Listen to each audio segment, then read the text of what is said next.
Bismillahirrahmanirrahim. Assalamualaikum warahmatullahi wabarakatuh. Alhamdulillah wassalatu wassalamu ala rasulillahi amma ba'd. Sahabat semuanya, alhamdulillah di pagi yang cerah ini kita bisa melihat alam semesta penuh dengan kegembiraan, penuh dengan kebahagiaan. Semoga Allah Azza wa Jalla memberikan kita kesempatan untuk bisa beribadah kepadanya. Sahabat semuanya, ini adalah pertemuan keempat atau bagian keempat dari tafsir ayat-ayat yang berkaitan dengan laut. Sahabat semuanya, laut adalah sarana transportasi atau pelayaran. Jadi laut merupakan sebuah sarana yang diberikan oleh Allah Azza wa Jalla supaya manusia bisa berpindah, supaya manusia bisa mengambil manfaat dari laut tersebut. Pertama, pelayaran kapal merupakan bagian dari tanda-tanda kekuasaan Allah Azza wa Jalla. Dalam Quran surat Asy-Syura ayat 32-33, Allah Azza wa Jalla berfirman, "Wa min ayatihil jawari fil bahri kal a'lam. Iyasha yuskinir rih fayadhlalna rawakida ala dhahri. Inna fi dzalika la ayatin likulli sabbarin syakur." Di antara tanda-tanda kekuasaannya, tanda-tanda kebesaran Allah Azza wa Jalla adalah kapal-kapal di tengah laut. Ketika kita berdiri di pantai kemudian lihat kapal-kapal yang berlayar di tengah laut, ini adalah tanda kekuasaan Allah Azza wa Jalla. Kapal-kapal tersebut seperti gunung-gunung. Jadi Allah Azza wa Jalla sudah memberikan gambaran kepada kita bahwasanya laut nanti akan dilewati oleh kapal-kapal yang besar seperti gunung. Besar sekali. Iyasha yuskinir riha. Jika dia menghendaki, berkehendak, dia akan menenangkan angin.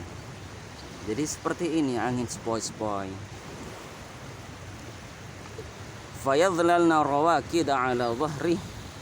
Maka jadilah kapal-kapal itu terhenti di permukaan laut.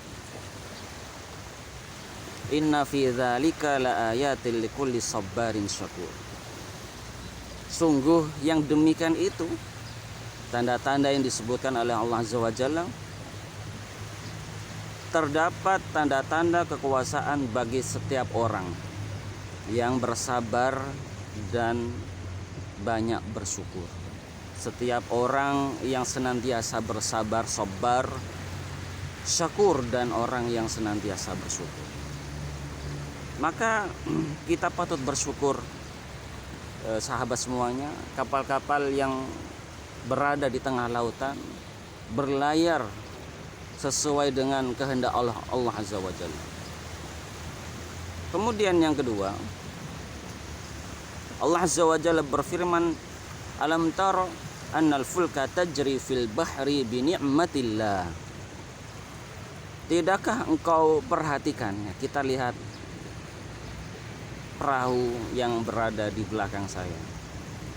Sesungguhnya kapal itu berlayar di laut dengan nikmat Allah.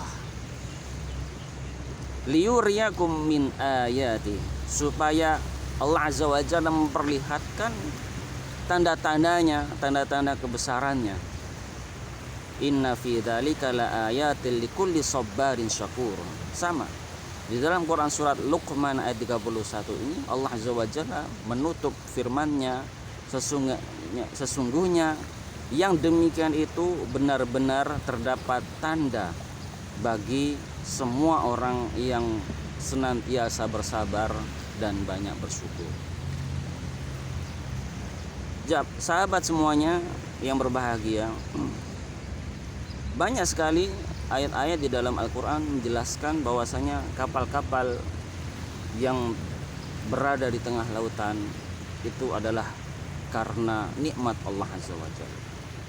Oleh sebab itu kita selaku manusia yang mungkin sering sekali melakukan kerusakan baik di daratan maupun di lautan, maka Allah Azza wa Jalla melarang hal tersebut. Di dalam Quran surat Ar-Rum ayat 41 Allah Azza wa Jalla berfirman, "Dhaharal fasadu fil barri wal bahr bima kasabat aydin nas liyudhiqahum ba'dalladzi 'amilu la'allahum yarji'un." Telah tampak kerusakan di daratan dan di lautan. Jadi Allah Azza wa Jalla menegaskan di dalam ayat ini, jangan berbuat kerusakan di alam semesta ini, baik di daratan ataupun di lautan.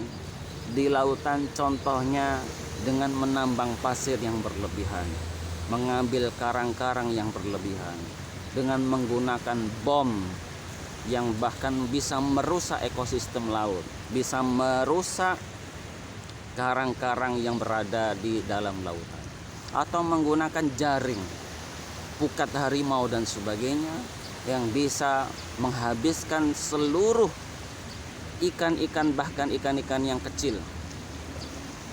Oleh sebab itu Allah Azza wa Jalla berfirman di dalam ayat ini, di dalam Quran surat Ar-Rum ayat 41, liyudhiqahum ba'dalladzi 'amilu, supaya Allah Azza wa Jalla memberikan rasa kepada mereka, memberikan akibat kepada mereka atas akibat perbuatan mereka. Apa tujuannya? La'allahum yarji'un, agar mereka kembali ke jalan yang benar. Demikian sahabat semuanya, pertemuan keempat dari tafsir ayat-ayat laut. Terima kasih. Wassalamualaikum warahmatullahi wabarakatuh.